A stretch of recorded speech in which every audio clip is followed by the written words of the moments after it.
السلام علیکم دوستو، پہلے آپ یہ ویڈیو دیکھ لیجئے۔ کوئی ضعیف روایتی بتا دیں کہ سیدنا ابو بکر، عمر، عثمان و علی رضی اللہ عنہم اجمعین وعلیہم السلام اجمعین، یہی اولو العزم اصحاب رسول ہیں نا، خلفائے راشدین صلی اللہ علیہ وآلہ وسلم ورضی اللہ عنہم اجمعین، تو ان کو تو کبھی کوئی دیدار اس طرح کا نصیب نہیں ہوا۔ تو یہ لوگ زیادہ حقدار تھے اللہ تعالیٰ کو خواب میں دیکھنے کے یا بعد کے لوگ؟ اور اگر یہ پیکج غیر انبیاء کے لیے ہوتا تو سب سے پہلا حق تو سیدنا موسیٰ علی نبینا علیہ الصلوۃ والسلام کا تھا۔ سورۃ الاعراف میں جو اللہ تعالیٰ نے فرمایا کہ قال لن ترانی، تو مجھے نہیں دیکھ سکتا، تو اللہ تعالیٰ فرماتا ہے کہ بعد میں نے نبی علیہ السلام کے امتیوں کو خواب میں زیارت کروانی ہے، تو تم تو اولو العزم پیغمبر ہو، تو خواب والا پیکج آفر کیا جاتا ہے۔ میں آن دا بہاف آف سیدنا موسیٰ علیہ السلام آپ کو گارنٹی سے کہتا ہوں کہ خواب والا پیکج اگر موسیٰ علیہ السلام کو آفر کیا جاتا وہ قبول کر لیتے، ہمیں کیا جائے ہم قبول کرنے کے لیے تیار ہیں۔ وہ پیکج نہ پیش کرنا اس بات کی دلیل ہے کہ یہ اعزاز ان کو بھی نہیں ملنے والا تھا۔ اب یہ دعوے صوفیاء کے بارے میں کرنا، اماموں کے بارے میں کرنا، بزرگوں کے بارے میں کرنا، تو یہ لوگوں نے ان کے اوپر جھوٹ باندھے ہیں، ان کی تو کوئی حیثیت نہیں ہے۔ سیدنا عیسیٰ علی نبینا علیہ الصلوۃ والسلام کے اوپر لوگوں نے جھوٹ باندھ دیے۔ اس وقت دنیا میں سب سے اوریاں اور بڑا شرک حضرت عیسیٰ علیہ السلام کے نام پر لوگ کر رہے ہیں۔ اتنے تو بت پرست نہیں ہیں دنیا میں جتنے کرسچنز ہیں، لیکن عیسیٰ علیہ السلام کا کوئی اس میں قصور نہیں ہے۔ اللہ تعالیٰ نے تو قرآن میں ان کی طرف سے صفائی پیش کی ہے، لقد کفر الذین قالوا ان اللہ هو المسیح ابن مریم، بے شک وہ لوگ کفر کر رہے ہیں جو یہ کہہ رہے ہیں کہ عیسیٰ ابن مریم ہی اللہ ہے۔ وقال المسیح، جبکہ مسیح تو خود کہا کرتے تھے یا بنی اسرائیل، اے اولاد یعقوب، اے بنی اسرائیل، اعبدوا اللہ ربی و ربکم، اس رب کی عبادت کرو جو میرا بھی رب ہے اور تمہارا بھی رب ہے۔ انہ من یشرک باللہ فقد حرم اللہ علیہ الجنہ ومأواہ النار وما للظالمین من انصار، بے شک جو کوئی اللہ کے ساتھ شرک کرے گا اللہ نے اس پہ جنت حرام کر دی ہے، اس کا ٹھکانہ جہنم ہے اور وہاں پر اس کا کوئی بھی مددگار نہیں ہوگا۔ والعیاذ باللہ تعالی، اللہم اجرنا من النار، آمین۔ تو میرے بھائی قرآن میں تو اللہ تعالیٰ عیسیٰ ابن مریم کی صفائیاں دے رہا ہے کہ وہ تو موحد تھے، ان کے ماننے والے مشرک ہوئے۔ اسی طریقے سے بزرگوں کے بارے میں، اماموں کے بارے میں اگر کوئی چیزیں منسوب ہوئی ہیں تو ہم بزرگوں کو یا اماموں کو تختہ مشق نہیں بناتے، الا یہ کہ کسی بزرگ نے جان بوجھ کے اپنے بارے میں کوئی جھوٹ پھیلایا ہو، اور وہ بھی ہم وثوق سے تو نہیں کہہ سکتے، اس کا اور اللہ کا معاملہ ہے۔ فضائل اعمال شیخ زکریا کاندلوی صاحب کی، اس میں آپ فضائل قرآن والا چیپٹر نکال لیں نا، فضائل اعمال کا، اس میں وہ لکھتے ہیں کہ ایک رات امام احمد بن حنبل کو اللہ تعالیٰ کی خواب میں زیارت ہوئی، تو احمد بن حنبل نے سوال کیا کہ اے اللہ میں تیرا قرب حاصل کرنا چاہتا ہوں، سب سے آسان ذریعہ کیا ہے؟ تو اللہ تعالیٰ نے فرمایا کہ قرآن۔ سر یہ قرآن اگر اللہ فرما رہا ہے کہ قرآن میرے تک پہنچنے کا ذریعہ ہے تو اس کے بعد تو کوئی گنجائش نہیں رہتی۔ وہ کہتے ہیں کہ احمد بن حنبل نے آگے سے پوچھا کہ یا اللہ سمجھ کے یا بغیر سمجھ کے؟ یار قرآن اللہ نے اس لیے نازل کیا تھا کہ لوگ آگے سے یہ سوال کریں گے کہ سمجھ کے کہ بغیر سمجھ کے؟ یہ مردے بخشوانے کا ذریعہ تھا، اور وہ احمد بن حنبل جسے عربی بھی آتی ہے اسے یہ کہنے کی کیا ضرورت ہے یہ چور نے اپنی لنگوٹی چھوڑی ہے؟ یہ سمجھے کہ احمد بن حنبل جو ہے نا کوئی جنوبی پنجاب سے تھے یا کے پی سے تھے کہ جن کو پشتو آتی تھی اور عربی آتی نہیں تھی۔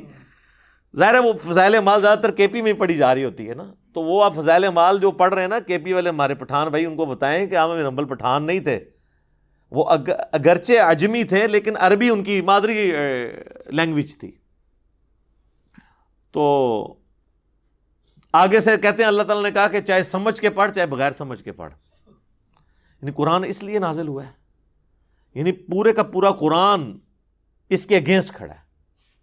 صرف سورۃ الانعام کی جو آیت نمبر 19 ہے، وَأُوحِيَ إِلَيَّ هَذَا الْقُرْآنُ لِأُنذِرَكُمْ بِهِ وَمَنْ بَلَغَ، اے نبی فرما دو قرآن میں نے اس لیے نازل کیا کہ اس کے ذریعے نصیحت کرو، اے نبی تم ان کو بھی، اور جس تک یہ پہنچ جائے کتاب اس کے ذریعے نصیحت کرے۔ تو نصیحت جو ہے وہ سمجھ کے ہوگی یا بغیر سمجھ کے؟ فَذَكِّرْ بِالْقُرْآنِ مَنْ يَخَافُ وَعِيدٍ، اے نبی قرآن کے ذریعے لوگوں کو نصیحت کریں جو اللہ کی دھمکی سے ڈرتے ہیں۔ تو قرآن تو سراپا ہدایت ہے، یہ سمجھ کے یا بغیر سمجھ کے۔ اور یہی وجہ کہ پھر آپ کو یہ لوگ جو ہے نا وہ یہی کہتے نظر آئیں گے، جی میں اتنے سپارے پڑھتا ہوں تو میں اتنے، اور وہ بھی فضائل اعمال کے اندر لکھا ہوا ہے کہ جی ایک بزرگ تھے روزانہ 3 قرآن پڑھتے تھے، اور پھر ایک اور کے بارے میں لکھتے ہیں کہ وہ 8 قرآن پڑھا کرتے تھے روزانہ کے۔ 8 قرآن روزانہ کے پڑھنا کیا پاسبل ہے؟ بغیر سمجھ کے بھی نہیں پڑھے جا سکتے۔ یہ تو اس کے ساتھ کوئی اس کا تعلق ہی نہیں بنتا، بغیر سمجھ کے بھی 8 قرآن نہیں پڑھے جا سکتے۔ سر آپ کو 15 سے 20 منٹ تو چاہیے نا ایک سپارہ پڑھنے کے لیے بغیر سمجھ کے۔ تو آپ ذرا کیلکولیشن کر لیں کہ 8 قرآن کیسے پڑھے جا سکتے ہیں؟ 24 گھنٹے میں سونا بھی ہے، کھانا پینا بھی ہے، ٹائلٹ بھی ہے، سب کچھ چیزیں جڑی ہوئی ہیں۔ صحابہ نہیں پڑھ سکتے تھے۔ صحیح مسلم میں حدیث ہے، بخاری میں بھی اس کا کچھ حصہ موجود ہے کہ نبی علیہ السلام فرمایا تم میں سے کسی کی استطاعت ہے کہ رات میں 1/3 قرآن پڑھ لے؟ صحابہ نے کہا یا رسول اللہ ہم میں کون ایسی استطاعت رکھ سکتا ہے؟ تو آپ نے فرمایا کہ سورہ اخلاص 1/3 قرآن کے برابر ہے۔ تو صحابہ نے تو نہیں کہا کہ بھئی ہمارے جو گھوڑے کے سم سے جو خاک اڑے گی وہ کسی ہمارے گھوڑے کی نتھنوں میں بیٹھے تو کوئی بزرگ اس کو نہیں پہنچ سکتا، تو جب بزرگ 8 قرآن پڑھیں گے تو ہم کیوں نہیں پڑھ سکتے یا رسول اللہ؟ کہانی ہے نا، جو مرضی بیان کرو۔ جو میں کہتا ہوں صحیح مسلم میں وہ حدیث ہے کہ بنو سلمہ جو ہے مسجد نبی کے قریب شفٹ ہونے لگے، نبی الاسلام نے ان کا جھمگٹا دیکھا، آپ نے فرمایا کیا ارادہ ہے؟ کہ یا رسول اللہ اتنی دور سے آتے ہیں اپنے گاؤں سے تو جماعت رہ جاتی ہے، چاہتے ہیں آپ کے پاس شفٹ ہو جائیں، اتنی دور سے مشقت کر کے پیدل چل کے آنا پڑتا ہے۔ تو آپ نے فرمایا کہ جتنے قدم چل کے آتے ہو نا اتنی نیکیاں تمہارے نامہ اعمال میں لکھی جاتی ہیں۔ تو انہوں نے پھر دوبارہ شفٹ ہو گئے وہ، اور انہوں نے ارادہ ترک کر دیا۔ تو میں کہتا ہوں یار یہ تو کہتے ہیں بزرگ جو ہے وہ ایک نماز مکے پڑھتے ہیں، دوسری مدینے پڑھتے ہیں، روحانی طور پہ تیسری بیت المقدس۔ صحابہ کو تو اپنے گھر مدینے کے گاؤں سے شہر میں شفٹ کرنے پڑ رہے ہیں۔ نبی الاسلام کو تو بقول ان کے کہنا چاہیے تھا کہ بھئی آنے میں تکلیف ہوتی ہے تو اڑ کے آ جایا کرو، تمہارے گھوڑے کے نتھنے میں بیٹھنے والی خاک سے بھی گئے گزرے جو بزرگان دین ہوں گے وہ تو اڑا کریں گے، تو تم نہیں اڑ سکتے؟ سر یہ کتابوں کا دین ہے، کتابوں کا دین بابوں کے دین سے بالکل مختلف ہے۔ جب تک یہ بابے نہیں نہ اکھڑتے اس وقت کتابیں نہیں ان کے اندر داخل ہوں گے۔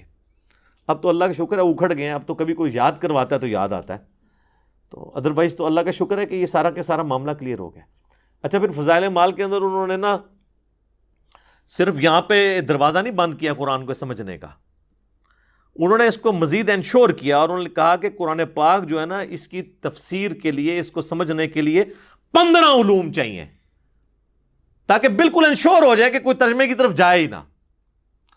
اور وہ گنواتے گنواتے 14 علوم تک جب پہنچے ہیں نا، اور جب 15واں لکھا ہے تو لکھا 15واں وحبی ہے، گاڈ گفٹڈ، کہتے ہیں اللہ کی طرف سے۔ جو ہم کہتے ہیں نا نبوت وحبی ہے، ولایت کسبی ہے، یہ 2 ٹرمز ہیں، یعنی جو آپ محنت کر کے حاصل کر سکتے ہیں اسے کہتے ہیں کسبی، یہ کسب حلال۔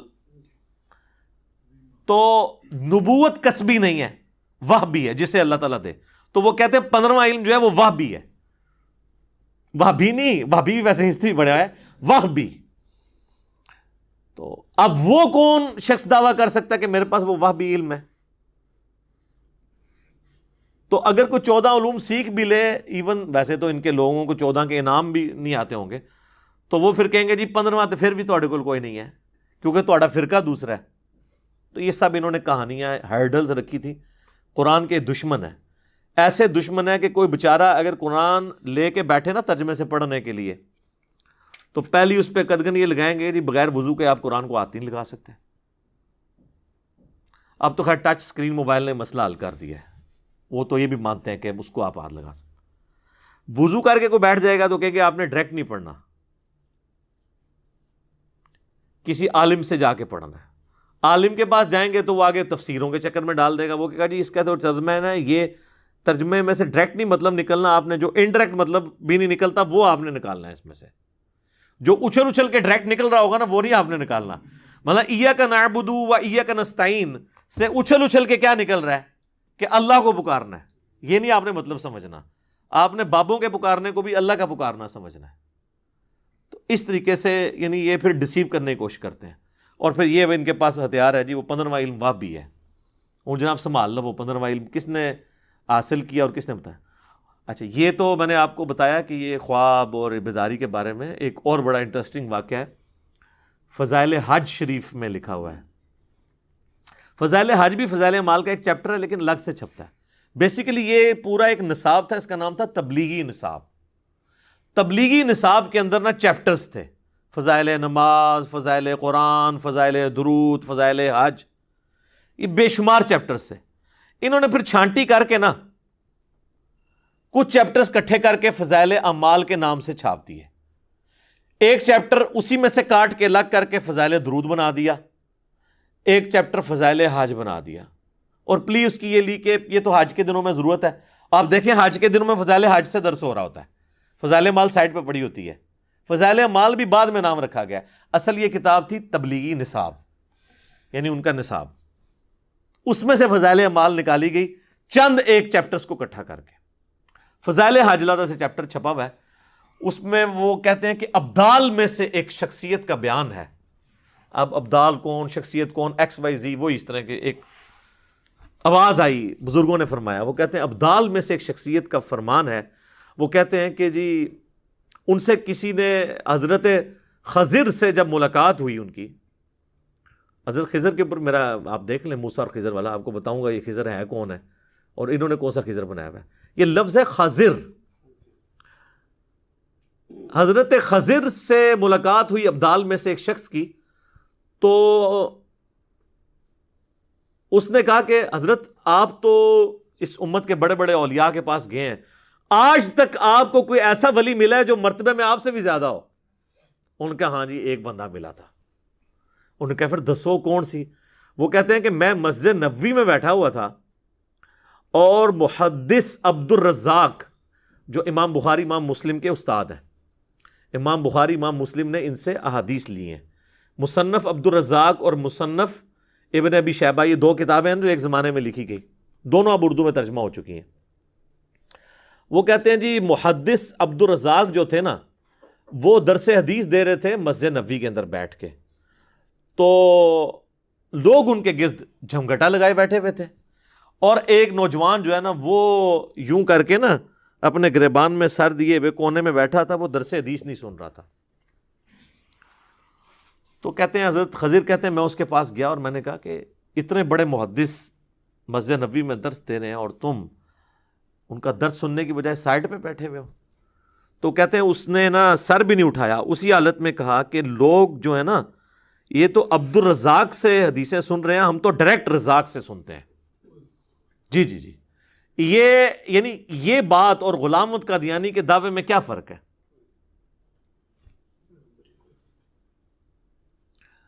تو اچھا, وہ خضر کہتا ہے میں پریشان ہو گیا. اس نے کہا اچھا بتاؤ کہ اگر تم اتنا ہی سمجھتے ہو اپنے آپ کو تو بتاؤ میں کون ہوں.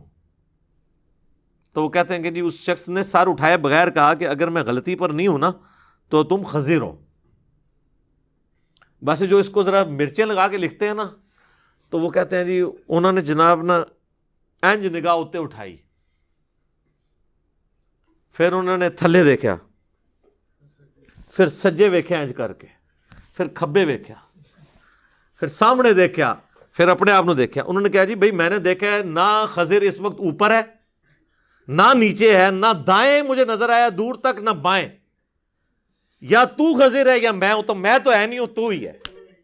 اے کوآرڈینیٹس انہوں نے لوکیٹ کیتے نے, اوندے اوندے پہنچ گئے ہو لبدے لبدے.